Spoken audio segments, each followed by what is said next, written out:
a apresentação do Sr. Décio Iandoli Júnior, que aborda o tema do automatismo celular ao amor incondicional.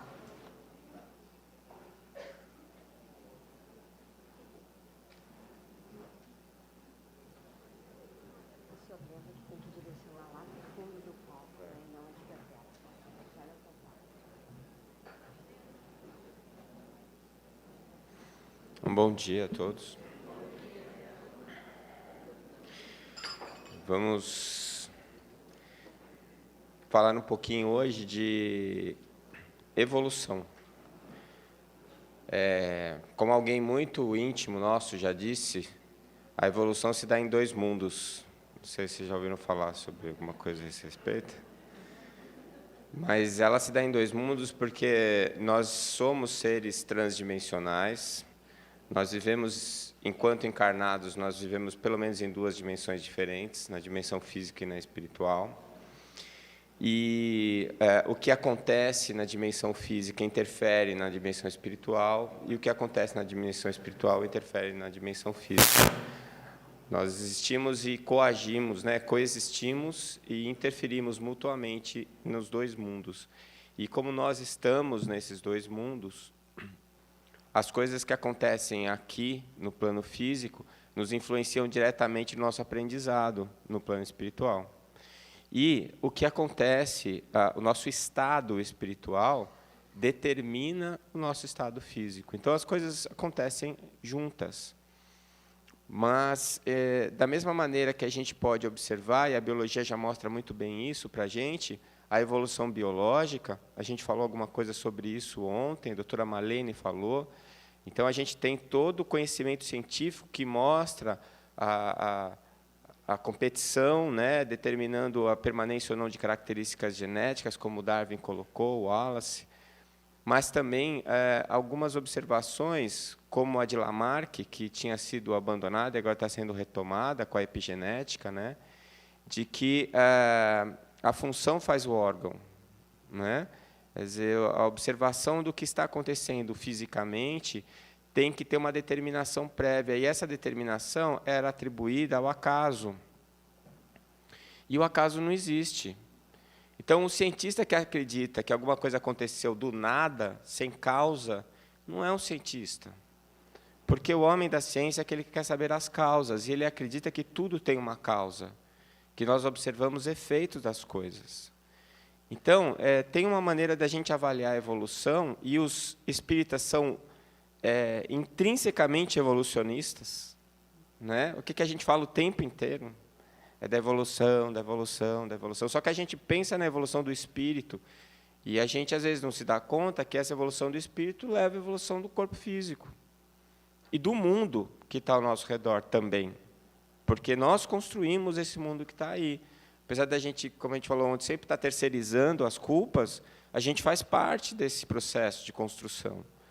A gente constrói o que está acontecendo dentro da nossa casa, a gente constrói o que está acontecendo no nosso bairro, no nosso trabalho, na nossa comunidade, no centro espírita e assim por diante.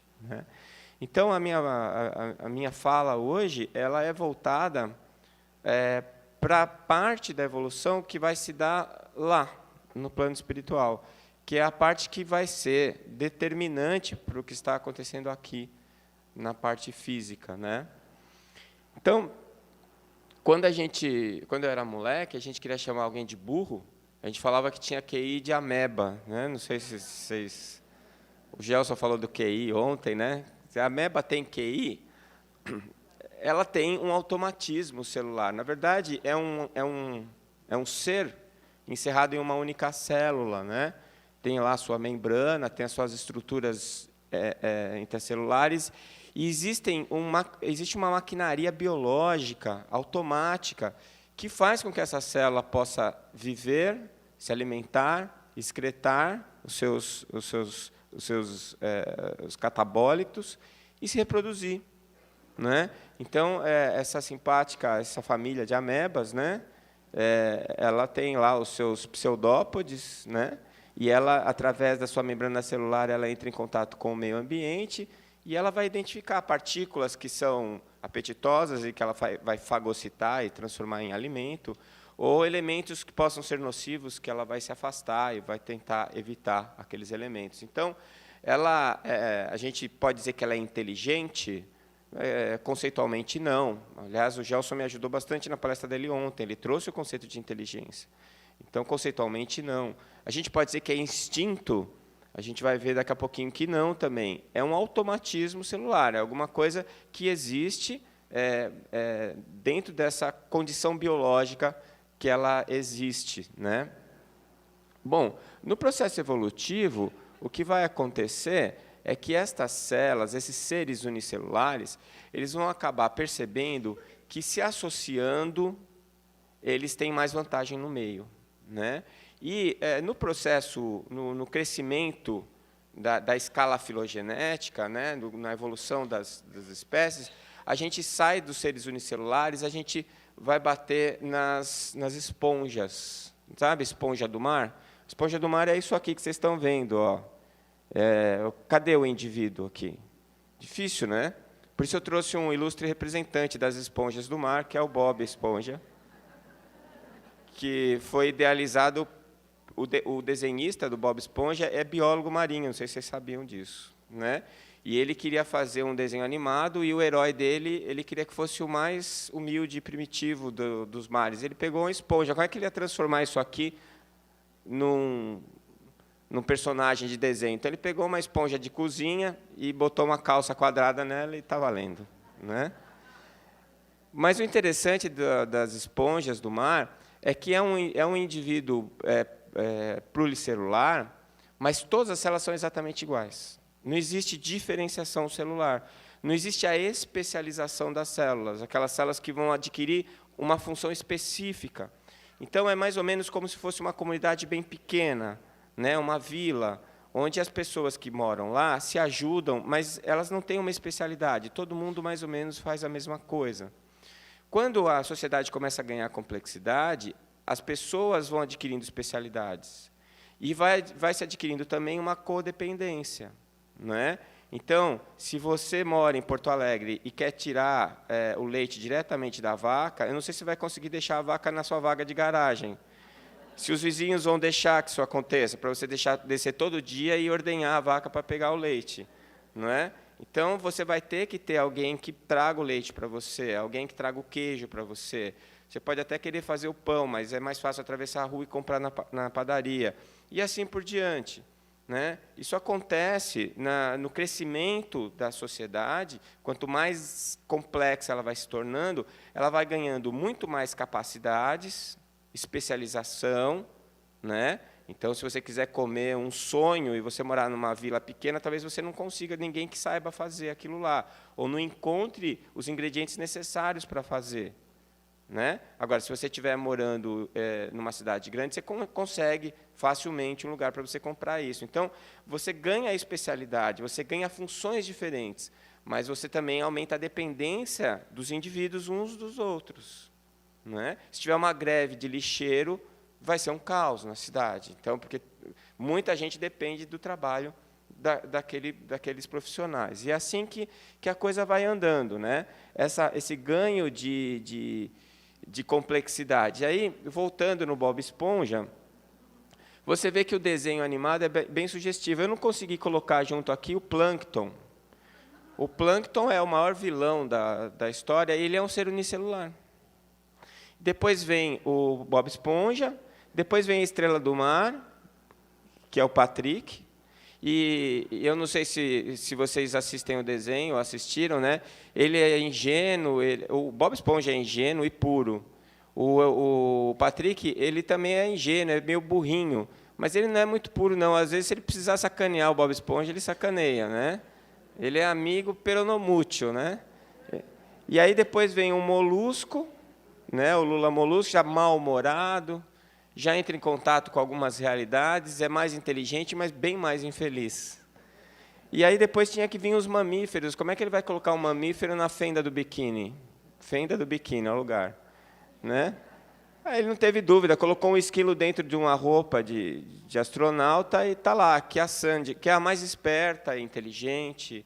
Então, ele representou toda a escala evolutiva, né? Ou boa parte dessa escala evolutiva, trazendo até algumas reflexões, se você for parar para pensar bem, bem interessantes com relação ao comportamento desses personagens, né? Que a gente falou ontem do 0 de potencialidade, o 100 de potencialidade, 0 de desenvolvimento, que seria o nosso, até o plâncton que vem antes, que é o mal, mas é um mal tão ingênuo que ele não faz mal para ninguém, né? Até o mamífero esperto, inteligente, que sabe resolver todos os problemas e vive dentro de uma casa tecnológica no fundo do mar. Então, essa evolução da nossa inteligência, né, ela pode ser observada no nosso dia a dia. E, se você pegar o animal já como mamífero, por exemplo, essas células se especializaram, elas ganharam um grau de refinamento muito grande. Então, eu trouxe como exemplo aqui as células do músculo esquelético, que são células altamente especializadas, com a capacidade de gerar tensão, de gerar força, e que fazem com que a gente possa se movimentar, que a gente possa ficar em pé, vencer a gravidade e uma série de outras funções. Se a gente pegar a célula mais especializada que a gente conhece, que é o neurônio, é uma célula que chega ao ponto de abdicar de uma das funções básicas do automatismo celular, que é a reprodução. Né? A gente tem a neuroplasticidade, né? Ontem também foi falado, mas a gente descobriu que tem células-tronco que se transformam em neurônios, mas o neurônio, uma vez pronto, ele não se divide. Então, ela abre mão disso. O neurônio é uma célula tão especializada que ela só consegue comer glicose, ela não come mais nada, ela não consegue usar gordura, não consegue usar proteína. Então, se faltar glicose, seu cérebro para de funcionar, você desmaia. Né? Então, é uma célula de altíssimo grau de especialização. E isso é produto de uma organização, né, inteligente que dá ordem para a célula para que ela tome determinado caminho. O André Luiz define célula, aliás, a definição de célula do André Luiz é a melhor que tem em toda a biologia. Né? Animáculos infinitesimais domesticados. É exatamente isso que as células são. Elas cumprem ordens. Né? Elas fazem aquilo que a consciência que as domina determina que elas façam. Né? Então, essas são as células, é o automatismo celular. Mesmo a célula que está formando o meu corpo, eu já li vários números, mas assim, no Guyton estava lá 75 trilhões de células que formam esse condomínio que somos nós, encarnados, né? Estas 75 trilhões de células, elas mantêm cada uma delas, apesar do grau de especialização que a gente determinou para elas, elas mantêm os seus princípios básicos. O seu automatismo celular está lá. Então, a célula que está lá no meu intestino, que está no meu músculo, o meu neurônio, ele continua respirando, ele continua produzindo catabólitos, ele continua excretando, né? Ele vai fazendo as suas funções básicas, o automatismo está lá. Só que, quando a gente ganha esse grau de complexidade, já vai tendo o aparecimento de um grupo específico de células, que são as células do sistema nervoso. E essas células são células capazes de perceber os estímulos do meio e elaborar respostas para esse estímulo.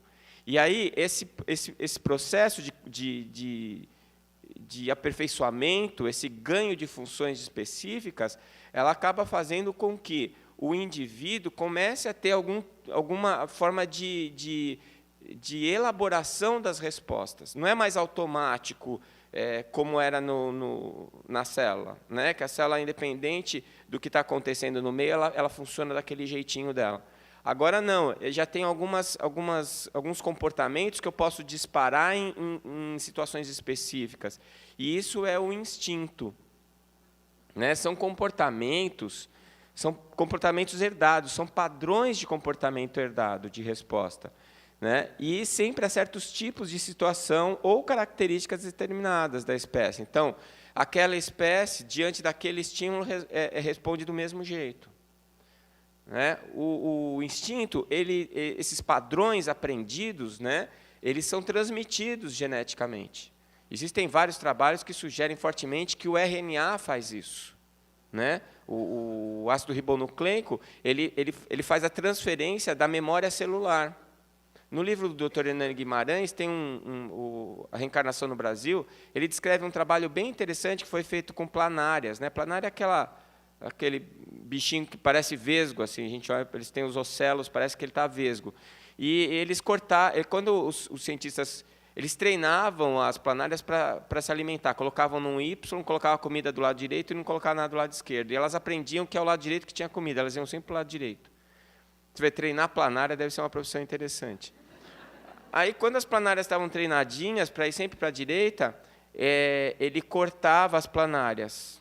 E elas se dividiam e formavam duas. Cada uma que ele cortava formava duas. Né? E quando ele cortava as planárias com a cabeça para cima e o rabo para baixo, as que saíam do rabo não sabiam que tinha que ir para a direita. E as da cabeça sabiam. Um outro trabalho que ele descreve com ratinhos, ele treinava os ratinhos, o rato ele é ativo à noite, ele não gosta da luz.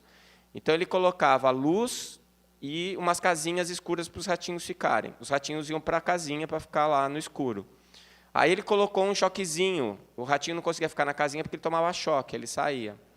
Quando os ratos estavam treinados para não entrar na casinha, ele matava o ratinho, fazia um suco com... Não o doutor Hernani, que ele não ia fazer isso, o pesquisador.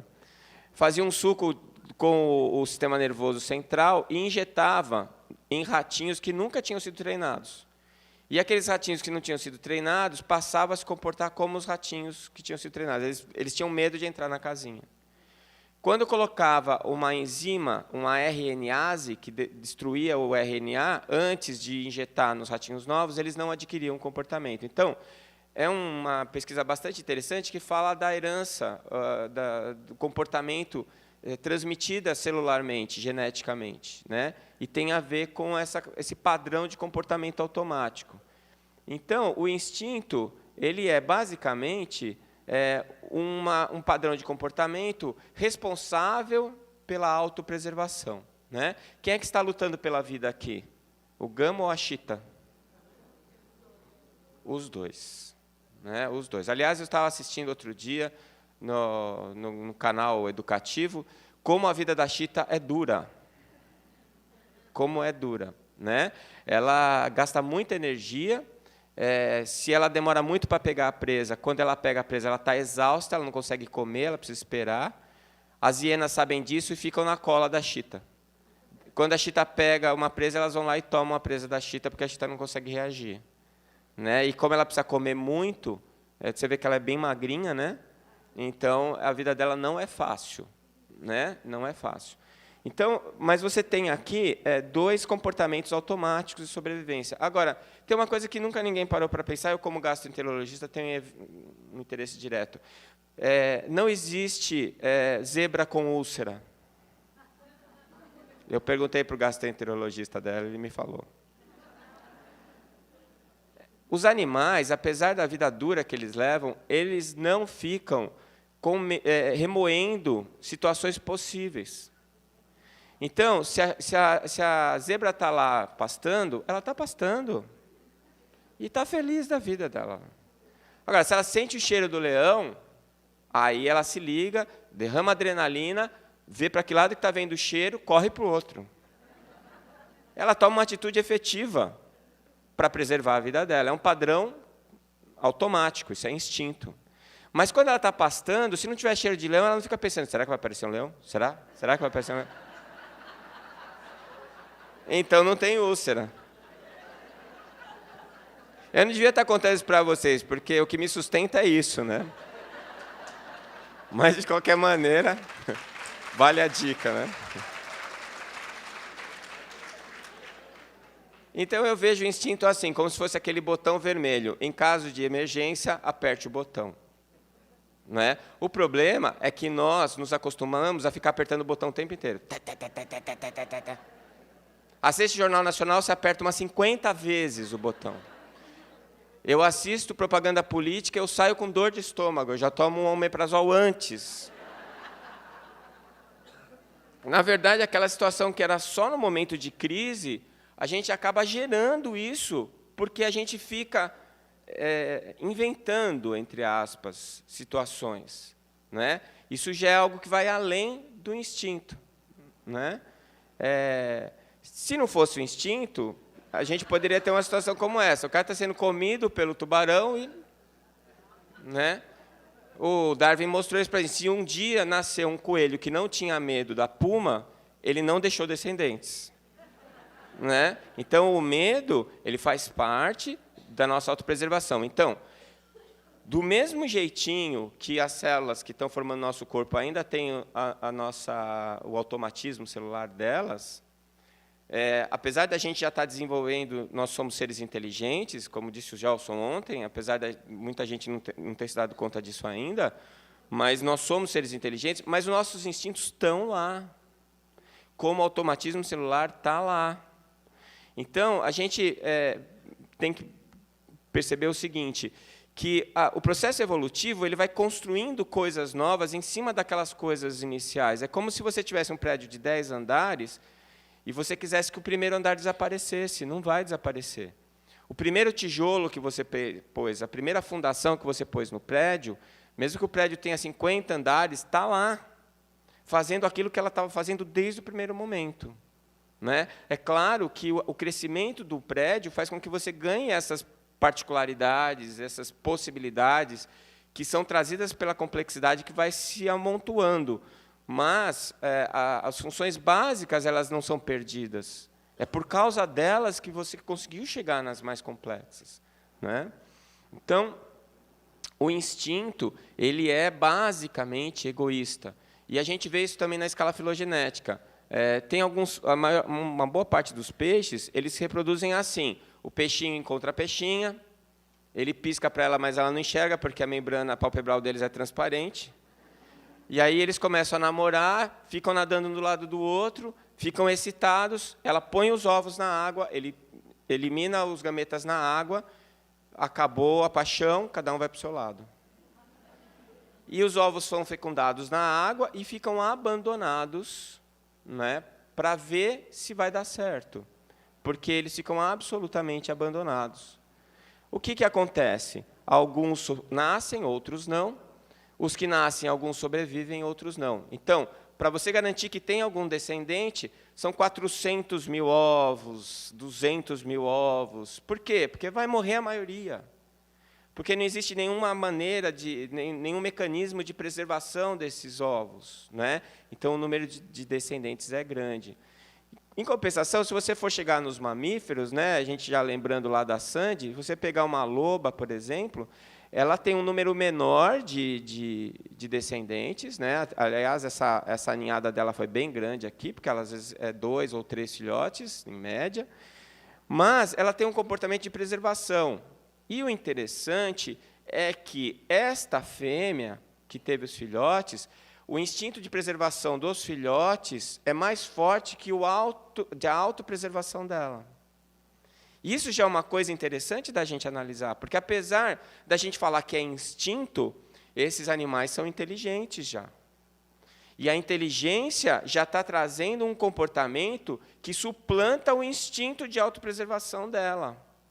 Ela é capaz de atrair um predador para fazer com que os filhotes dela sejam defendidos, sejam preservados. Né? Eu estava acompanhando esses... Na minha época, chamava Mundo Animal. Hoje em dia, tem um monte de canais. Né? Então, tinha uma chita, foi esse da vida dura da chita aí que eu assisti, que ela tinha, na área onde ela vivia, tinham 2 machos. Ela cruzou com um macho, teve 2 filhotes. O outro macho, como sabia que aqueles filhotes não eram dele, matou os filhotes. No outro ano que ela entrou no cio, ela teve relações com o que tinha matado os filhos dela inicialmente. E o outro matou a ninhada. Na terceira vez, o que ela fez? Ficou com os 2. E aí ela teve um filhote, mas nenhum dos 2 atacou o filhote dela. Mas aí o que aconteceu? Num belo dia ela tinha que sair para caçar, o filhote dela estava lá, e ela pegou uma toca, um buraco, e guardou o filhote lá para ela poder ir caçar. Tinha uma piton. Quando ela voltou, a piton tinha matado o filhote e engolido o filhote. Ela mordeu a piton, mordeu, atacou a piton fugiu e entrou na água. Ela ficou postada na frente da toca da piton. durante 24 horas. A hora que a Piton deu mole, ela foi lá, atacou de novo a Piton, até que a Piton vomitou o filhote. Ela lambeu, lavou o filhote, ficou 12 horas do lado do filhote, até perceber que o filhote não estava morto mesmo. E aí ela chorava todos os dias. O biólogo que acompanhava essa chita, ele acompanhou ela por 17 anos, a vida inteira dela, desde que ela nasceu. Ele contou a história da vida dela. Isso daí é instinto? Tem o instinto de preservação, tem o instinto de preservação da espécie, mas ela já está demonstrando alguns rudimentos de amor. Se a gente for pegar os nossos irmãos primatas, que, na minha opinião, são esses espíritos que estão em processo de hominização, né? Eles estão bem próximos da gente, então eles já demonstram uma série de características que são eminentemente humanas, né? Porque eles já estão trazendo todo esse cabedal de informações e de comportamentos aprendidos, instintivos, e já trazendo algumas novidades que são provocadas pela inteligência. Então, a definição de inteligência, o Gelson trouxe ontem, a mesma que eu tenho, pode ser definida como a capacidade mental de raciocinar, planejar, resolver problemas, abstrair ideias, compreender ideias, linguagens, de aprender. Então, é uma nova capacidade que a gente agregou. Então, o automatismo celular, o instinto, a inteligência. Já com um aparelho neural suficientemente desenvolvido para a gente expressar essa inteligência, essa nossa capacidade de analisar, de raciocinar, de aprender, que vai ser expressa biologicamente através do nosso sistema nervoso central. E o raciocínio, né, que é interrompido nos animais. Eu não sei se vocês têm cachorro em casa, não tem aquele momento que ele fica naquele estado contemplativo, assim? E você fica pensando assim, o que será que ele está pensando? Ele não está pensando em nada. Às vezes dá vontade disso, né? A gente estava conversando ontem sobre meditação, né? Vamos esvaziar a cabeça e não pensar em nada. Que paraíso!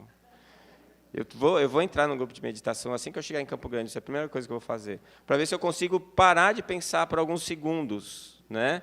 A minha mente é meio agitada.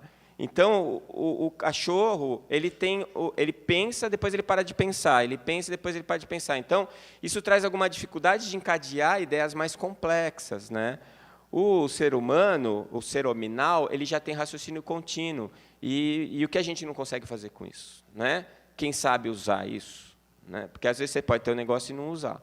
Mas se você tem e usa, a gente sabe que a gente consegue abstrair coisas complexas, a gente consegue... Por quê? Porque a gente está pensando o tempo inteiro, a gente não interrompe o raciocínio, é mais fácil da gente encadear ideias, né? Apesar que os animais encadeiam ideias, sim, né? Quem tem bicho em casa sabe disso.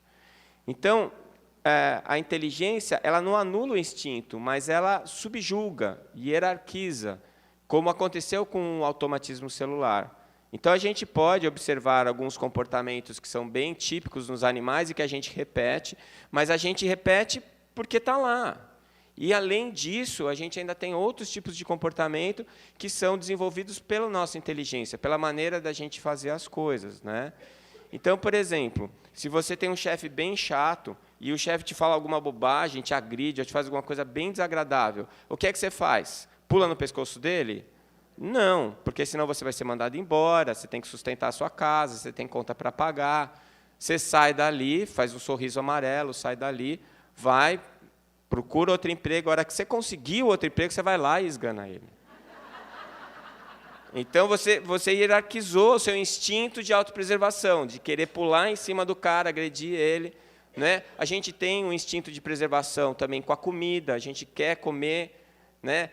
Quando tem alguma coisa gostosa, quando põe batata frita lá em casa, só uma vez em 15 dias, né? Que a gente vive num regime ditatorial alimentar lá, para ninguém ficar obeso. Então, quando tem batata frita e coloca na mesa, eu tenho 3 filhos, fica todo mundo olhando para o prato da batata frita. Outro prato desse só daqui 15 dias. O que é que o instinto faz? Eles brigam para ver quem vai pegar.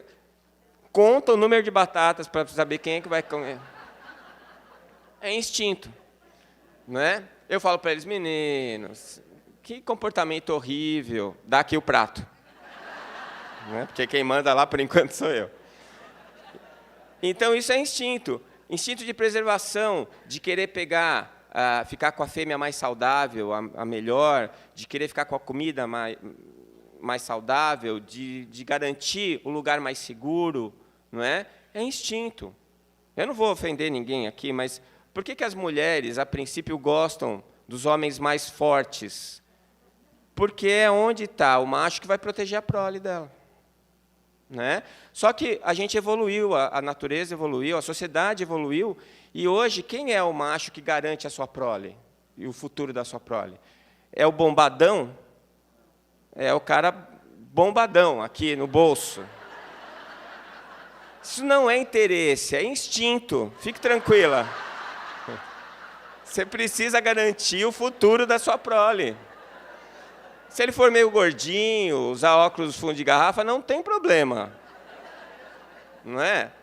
Geralmente os bombadões hoje é o pessoal que faz educação física, coitado desse pessoal, ganha mal pra caramba, né? Rala o dia inteiro, o salário no final do mês minguadinho. Então você prefere o outro que não é tão bonito. Então vai mudando, mas aí é subjugando o instinto. Mas ele está lá, o instinto. Eu preciso de alguém que preserve a minha prole. Né? E assim as coisas vão caminhando. Aí acontece uma coisa interessante, né? Porque vejam vocês que desde o automatismo celular até agora, você está querendo se garantir, não é isso? Você está querendo se dar bem. Você está querendo preservar e ter conforto. E a sua prole, você ampliou um pouquinho o seu conceito de eu para a sua prole, mas continua você querendo que dê tudo certo.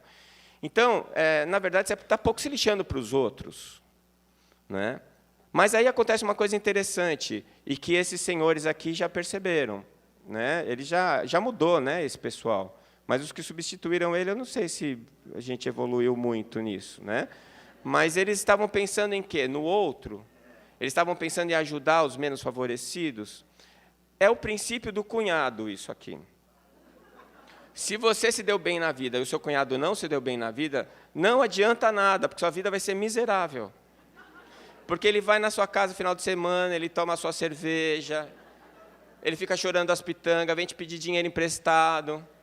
E aí o que você faz? Você ajuda o cunhado, porque você gosta dele, porque ele casou com a sua irmã? Não, porque você quer se livrar dele. Vamos ser honestos, pessoal, é assim que a gente funciona. Não é? Então, quando você ganhou dinheiro e sua casa ficou muito bonita num bairro pobre, todo mundo fica com inveja e começa a querer te roubar. Aí você sobe o muro, você bota cerca elétrica, não é? Até que você percebe o seguinte, não dá para ficar num lugar em que só eu estou bem. Está todo mundo mal. Porque os caras que estão mal ficam me importunando e me atrapalhando. Aí eu vou fazer alguma coisa para ajudar quem está mal. Mas não é porque eu sou bonzinho, é porque eu quero me livrar deles. Teve gente que já tentou matar, não funciona. Porque não mata todo mundo. A gente se reproduz.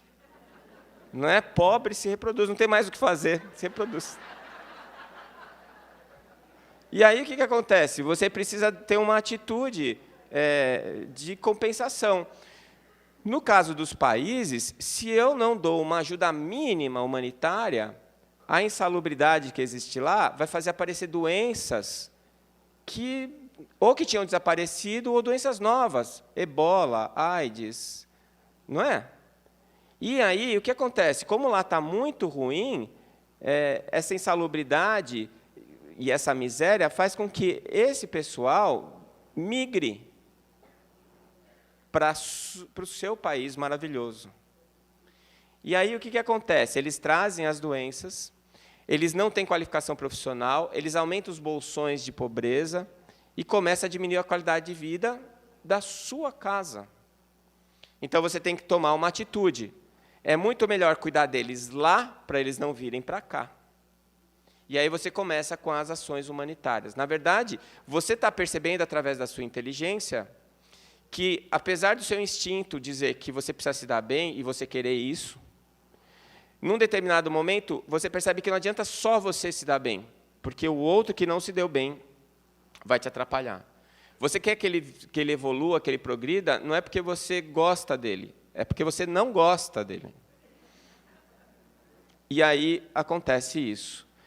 Só que aí você começa a fazer a ação humanitária, você começa a ir para ajudar.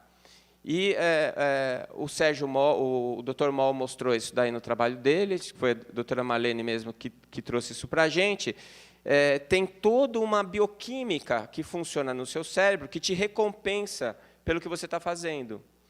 E aí você começa a sentir um bem-estar muito grande de estar fazendo bem para as pessoas. Então, o cara que mandou esse pessoal lá no terceiro mundo, ele não percebe isso. Mas quem está lá trabalhando percebe. Porque quando você começa a fazer alguma coisa legal, você começa a sentir um prazer. E olha que engraçado, né? Você foi lá, não era para ajudar o outro, era para livrar a sua cara. A gente falou disso ontem. Né? Esse nível de auto-honestidade é um negócio meio violento, mas é bom a gente começar a encarar isso. Porque até quando eu fui procurar o Espiritismo ou a Igreja Católica, eu estou querendo me livrar do ruim. Eu quero garantir um lugar legal quando eu desencarnar. Né? Chegar do outro lado, está tudo escuro, pessoas se arrastando no chão, putz, deu errado. Né? Eu quero chegar do outro lado, está todo mundo feliz, né, com luz e tal. Opa, legal. Aquela sopa que eu fiz lá há 20 anos deu certo. Né? Então, na verdade, a gente está atrás disso num primeiro momento. Só que você foi para livrar a sua cara com Deus, e na hora que você começou a trabalhar, você começou a ver que era muito mais do que isso. Você começou a perceber que tinha um bem-estar intrínseco que acordava dentro do seu coração quando você estava lá. E aí você fica viciado em fazer o bem, porque você sente falta quando você não vai. Parece que você não tomou o seu Lexotan. Né? E aí você começa a se embrenhar em coisas que as pessoas falam, por que essa pessoa faz isso? Tem uma história muito interessante, que tinha um grupo de jornalistas que foi visitar a Madre Teresa no trabalho dela, e ela estava lá dando banho num leproso quando eles chegaram. E o leproso estava numa situação muito ruim, e ela toda cuidadosa com as feridas. E aí um jornalista do inglês virou e falou assim, eu não faria isso nem por $1 milhão. E ela vira para ele e fala assim, nem eu. Não é? Ela já tinha percebido uma coisa que ele não tinha nem pensado, que o fazer o bem te faz bem. E você passa a fazer o bem não é nem para o outro, é para você. Você precisa daquilo. Então, você precisa do outro para te fazer feliz, mas não é que o outro vai vir te fazer feliz.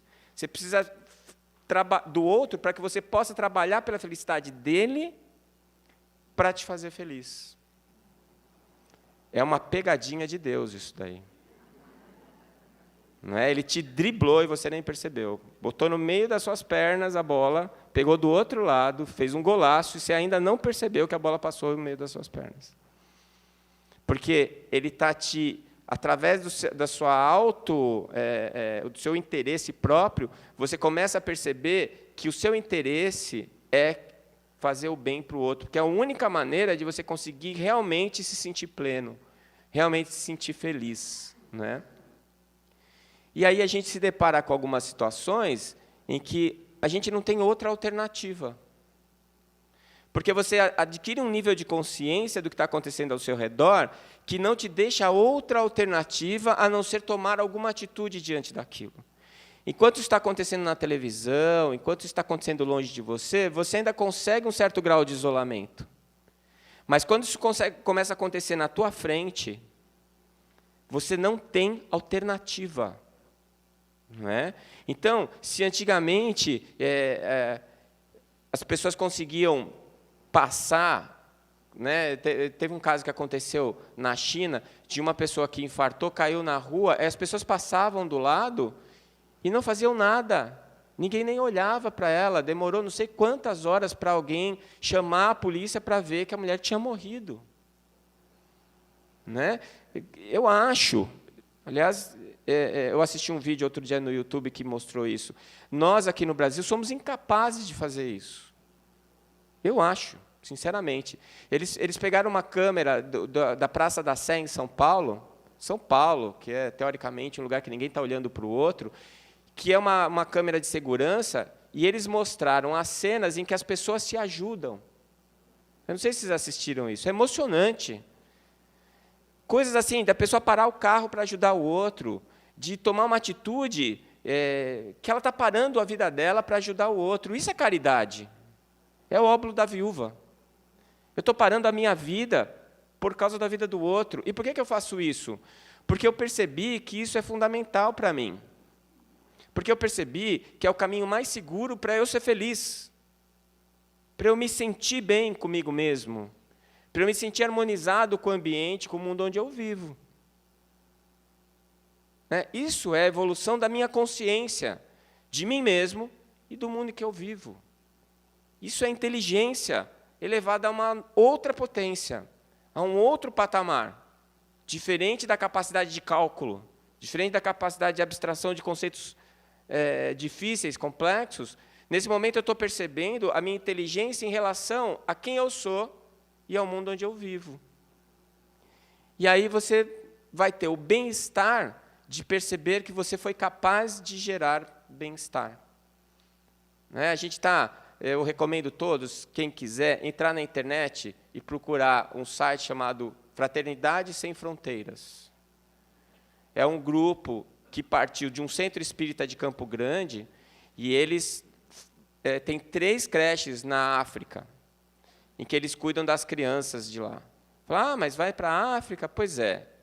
A AIDS dizimou a população. E tem uma quantidade enorme de crianças que, além de pobres, são órfãs.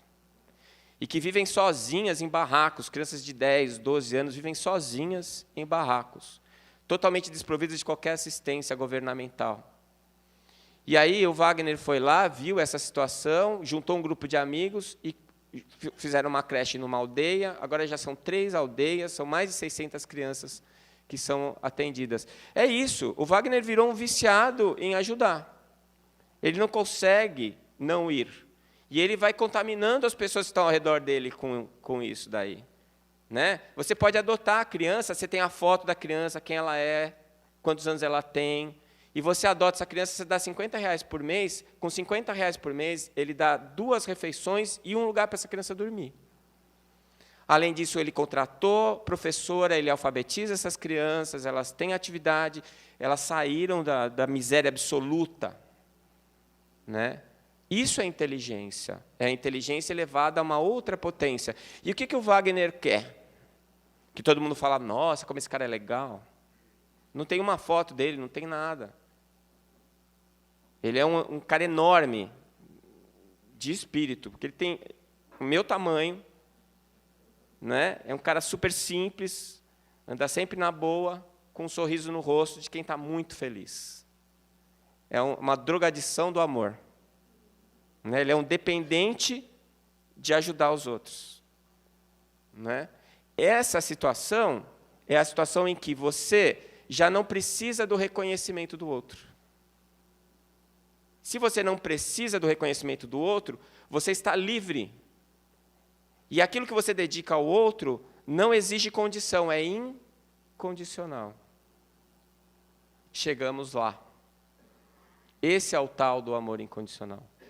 Em que eu vou ser feliz, principalmente porque eu não preciso esperar nada do outro. Eu vou ajudar o outro porque ajudar o outro me faz bem.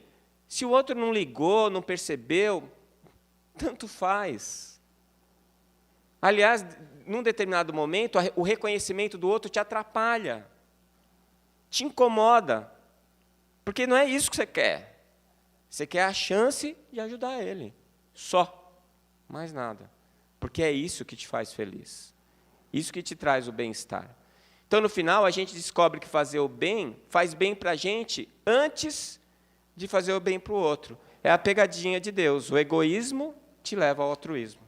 Porque você sempre esteve atrás de se dar bem. Você sempre esteve atrás de se sentir bem. E isso te levou ao amor incondicional. Eu só me sinto bem quando eu amo o outro sem esperar nada em troca dele. E aí a gente chega no final do processo evolutivo, que nós ainda não estamos lá. Nós temos flashes desse lugar. A gente consegue estar lá de vez em quando. A gente consegue fazer isso às vezes. Mas como é bom quando a gente consegue. É o 3º andar da casa mental que o André Luiz contou para a gente, né? Às vezes a gente consegue chegar lá, quando a gente faz prece, ou quando a gente está engajado em algum trabalho como esse, né?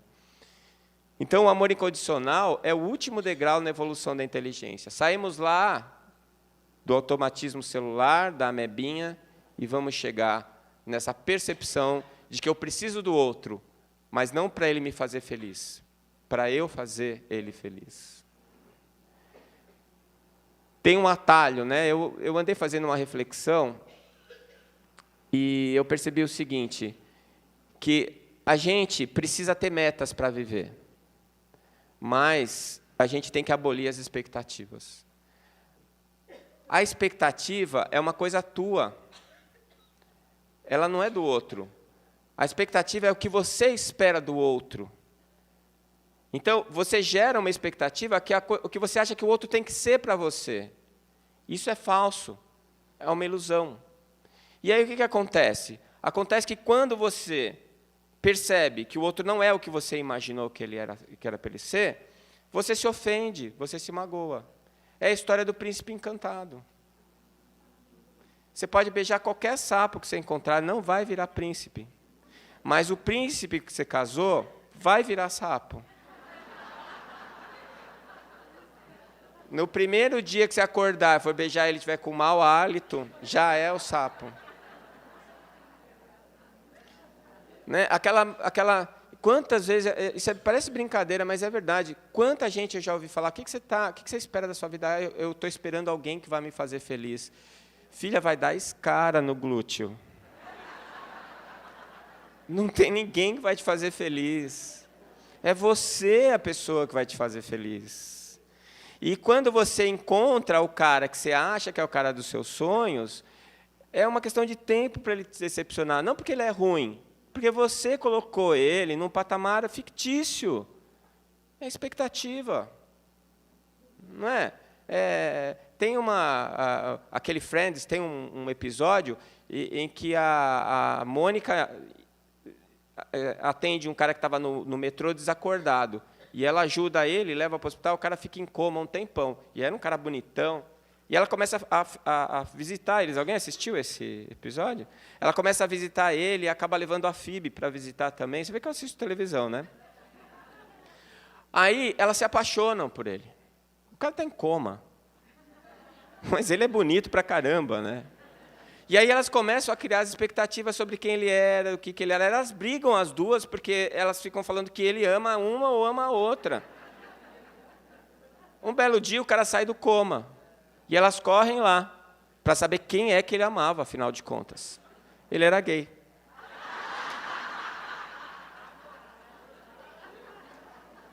Quantas vezes a gente faz isso na nossa vida? Não é?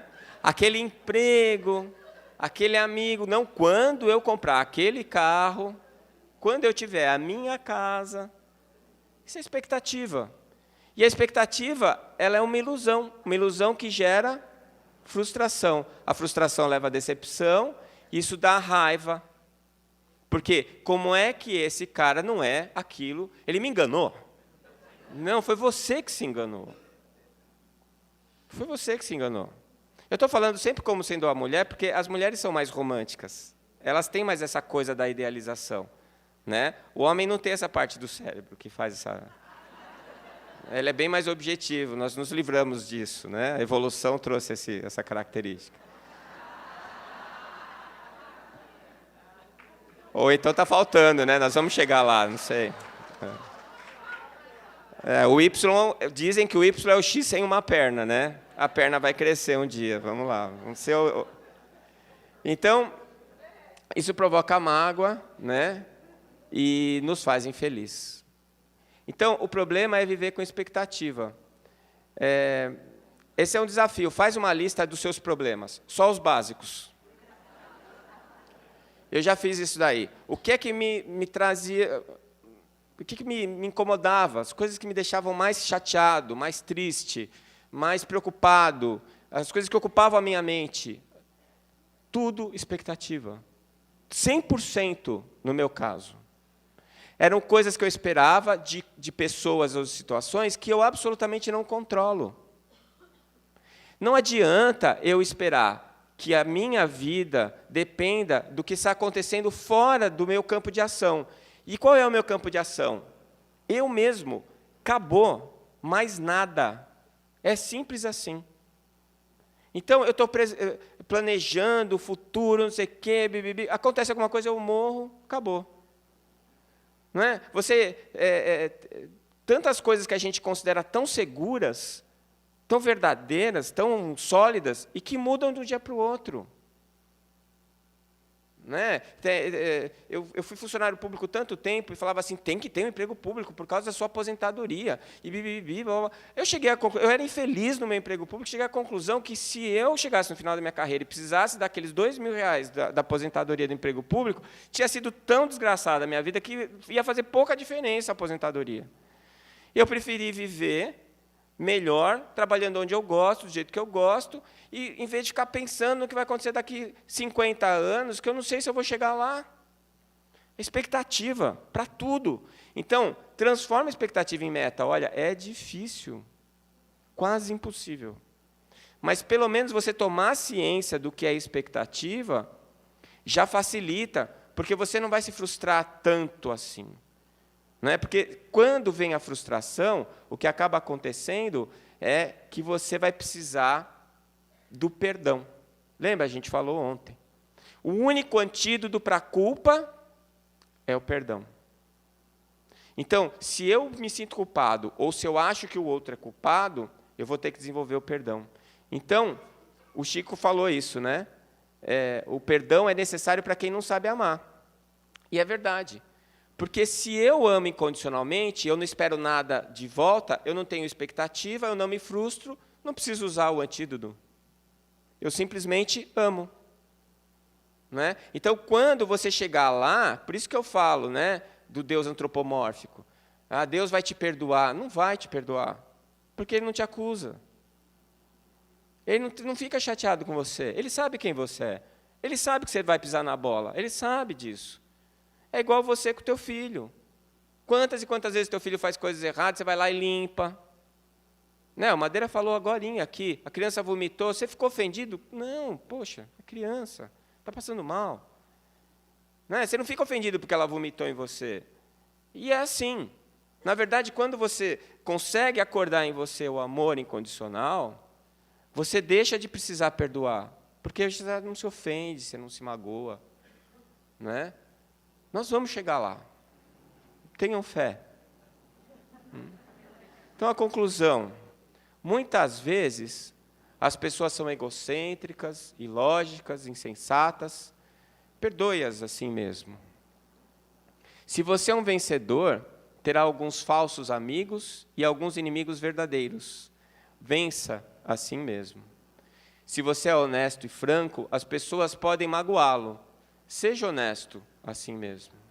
O que você levou anos para construir, alguém pode destruir de uma hora para outra. Construa assim mesmo. Se você tem paz, é feliz, as pessoas podem sentir inveja de você. Seja feliz assim mesmo. Se você é gentil, as pessoas podem acusá-lo de egoísta, interesseiro. Seja gentil assim mesmo. Dê ao mundo o melhor de você, mas isso pode não ser o bastante. Dê o melhor de você assim mesmo. Veja você que, no final das contas, é entre você e Deus. Nunca foi entre você e as outras pessoas. Madre Teresa de Calcutá. Muito obrigado.